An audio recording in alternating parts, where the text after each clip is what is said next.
Magandang buhay mga suki. Ito na ngayon ang aking recipe. Ayan, pata. 2 pata po yan.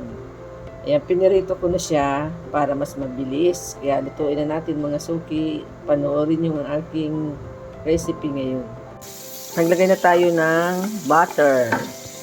Ayan. Ayan, pwede na natin ilagay yung ating sibuyas. Unahin natin siya dahil mainit na yung ating butter.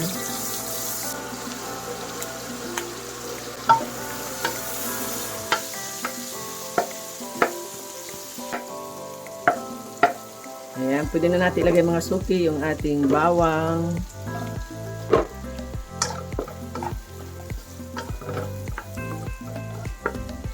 Ilalagay na tayo ng paminta.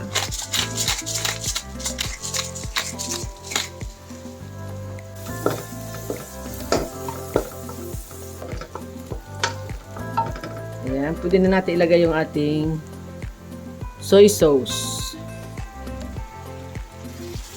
Ayan, maglalagay din tayo ng vinegar.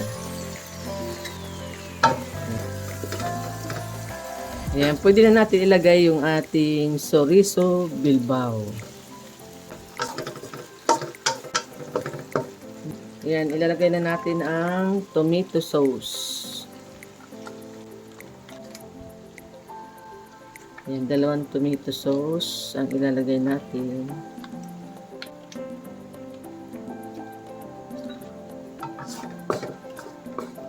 Ayan, haluin lang. Ayan, lagyan na natin siya ng tubig. Ayan, maglalagay na tayo ng gatas. Ayan, ubusin na natin ito. Ayan.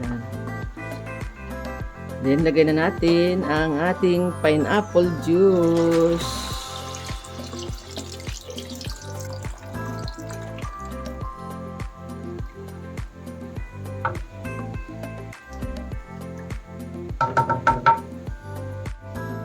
Maglalagay din tayo mga suki ng pickles. Lagyan na natin. Yan, hatiin lang natin to dahil sobrang dami na nito. Yan. Ayan, medyo kumukulo-kulo na siya mga suki. Yan, pwede na natin ilagay yung ating cheese. Ayan, hinati ko lang yung isang buong maliit na cheese.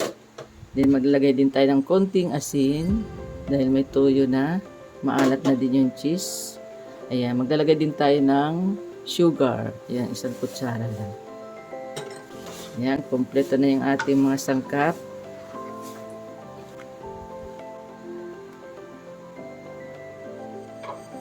Kaya pwede na natin ilagay yung ating pata. Ayan. 2 pata. Ayan. Malapit na siya maluto.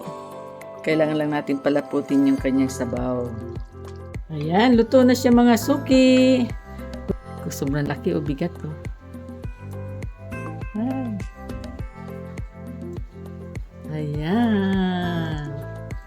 Ang aming patatim. Lagyan natin siya ng chorizo bilbao.